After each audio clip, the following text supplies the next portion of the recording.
한국방송 채널K 뉴스입니다. 이번 주 주요 뉴스입니다. 확진자와 밀접 접촉자 격리 기간이 5일로 단축됐습니다. 홍콩이 전 세계에서 살기 가장 비싼 도시 4위에 올랐습니다. 뉴욕과 싱가포르가 공동 1위를 기록했습니다. 한 달 새 2건의 MTR 사고가 발생했습니다. MTR 측은 재발 방지를 약속했지만 시민들의 불안이 커지고 있습니다.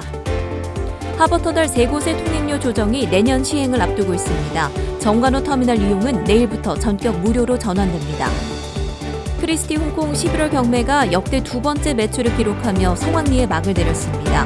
한국 미술품 역시 100% 낙찰 행진을 이어갔습니다.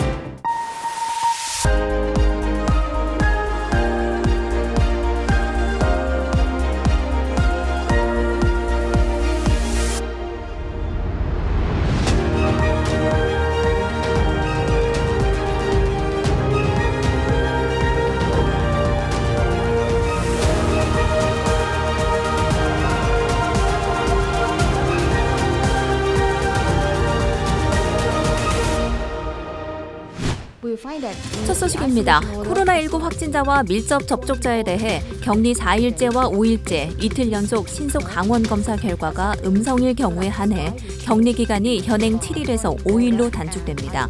또 입국자에 대해 7일간 매일 요구됐던 신속 강원 검사도 5일로 줄어듭니다. 다만 마스크 착용 의무와 입국자 대상 2번의 PCR 검사, 사흘간 식당 등 일부 시설 출입 금지 규정은 계속해서 유지됩니다.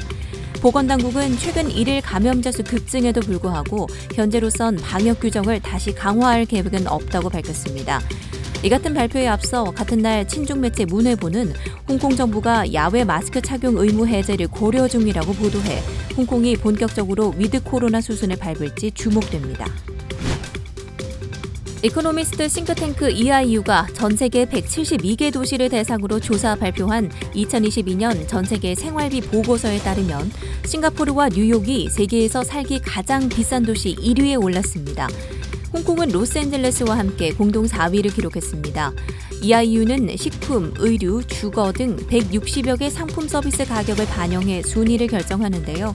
뉴욕과 싱가포르는 모두 100점 만점에 100점을 기록한 것으로 드러났습니다.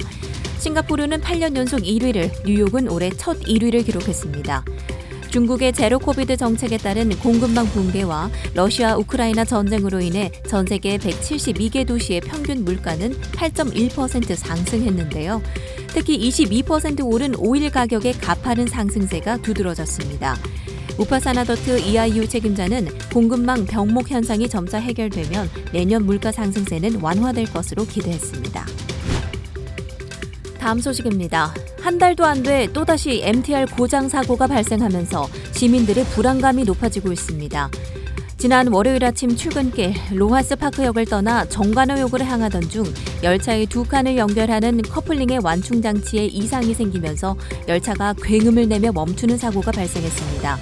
오전 8시 출근 시간 1,500명의 승객은 어두운 터널을 걸어 정관호역으로 걸어가야만 했고 4시간가량 열차 운행에 차질이 빚어지며 심각한 교통장애가 발생했습니다.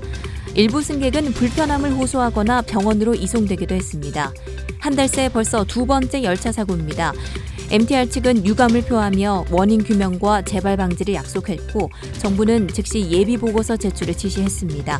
하지만 시민들의 발이 묶이고 안전이 담보로 잡힌 사안인 만큼 MTR 시스템 전반에 대한 전수조사가 시급해 보입니다. 홍콩 교통국은 하버터널 3곳에 대한 신규 요금 체계를 발표하고 교통 혼잡 완화에 대한 기대감을 표했습니다. 1단계 시행에서 크로스 하버터널과 이스턴 터널 통행료가 기존보다 5에서 10 홍콩달러 오른 30 홍콩달러로, 웨스턴 터널 요금은 기존보다 15 홍콩달러 내린 60 홍콩달러로 조정됩니다. 택시의 경우 3곳 통행료 모두 25 홍콩달러로 일원화됩니다. 2단계가 시행되는 1년 뒤에는 출퇴근 시간대별 요금을 차등 부과하는 방식으로 실시할 계획입니다. 하지만 일부 입법자들은 요금 조정 효과를 기대할 만한 객관적 데이터가 부족하다고 지적하는데요. 또 운전자들이 2배나 차이 나는 요금을 이유로 여전히 크로스 하버터널 이용을 고수할 수 있다고 우려했습니다. 한편 12월 11일 0시부터는 정관호 터널의 통행료가 면제됩니다. 운전자는 정관호 터널에서 정차 후 요금을 내지 않아도 됩니다. 크리스티 홍콩 11월 경매가 역대 2번째 매출을 기록한 가운데 팬데믹 상황에서도 미술 시장이 건재하다는 사실을 재확인했습니다. 이번 가을 경매는 지난 2일까지 홍콩 컨벤션 센터에서 열렸는데요. 경매 하이라이트인 20-21세기 이브닝 앤 데이 경매에서는 1,000만 홍콩 달러를 호가하는 작품 총 25점이 쏟아졌습니다. 2023년 새해맞이 불꽃놀이 행사는 올해도 보기 어려울 전망입니다. 홍콩 관광청은 대신 빅토리아 하버를 무대로 10분간 멀티미디어 효과를 결합한 레이저 쇼를 선보일 예정이라고 밝혔습니다. 유명 피아니스트 니우니우의 공연을 비롯한 특별 축하 공연은 일반에 공개되지 않고 TV와 온라인 생중계를 통해서만 방송되는데요. 이 같은 결정은 공공장소에서 12명 이상의 모임이 금지되고 있는 현 방역 규정에 따른 것으로 보입니다. 제56회 홍콩 브랜드 및 제품 박람회가 막을 올렸습니다. 다음 달 1일까지 총 860여 개의 부스가 설치돼 팬데믹 이전 수준의 규모로 진행됩니다. 특히 시대별 상징적인 장난감을 한자리에서 모두 만날 수 있는 장소도 마련돼 큰 인기를 끌 것으로 예상됩니다. 이어서 한인 소식 전해드립니다.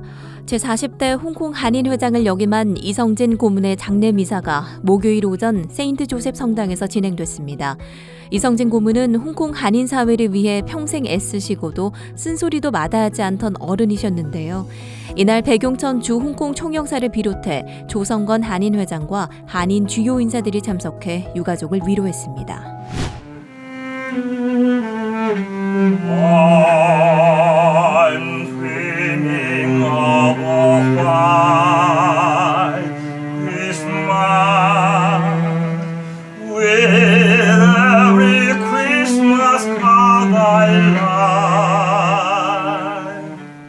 코윈 홍콩 지부가 코로나로 힘든 한인 장자들을 지원하기 위해 미니 바자회를 열었습니다. 홍콩 한인회 사무실에서 코윈의 날을 맞아 역대 활동을 되돌아보고 환경보호를 위한 리사이클 물품과 반찬 판매를 진행했습니다.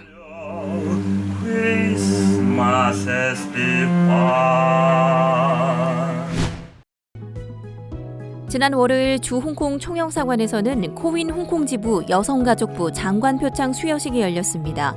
최금란 이사장은 한식 세계화는 물론 자원봉사 활동에도 적극적으로 앞장섰으며 컨벤션 대회 등을 성공적으로 치렀다는 평가를 받습니다.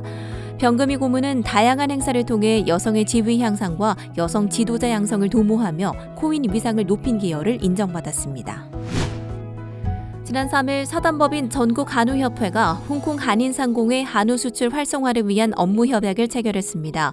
또 상공회 산하단체인 홍콩 한인요식업협회 회원사 및 물류회사 대표들과 함께 간담회를 열고 현재 전반적으로 유통되고 있는 한우 시장의 현황에 대해 논의하는 시간을 가졌습니다.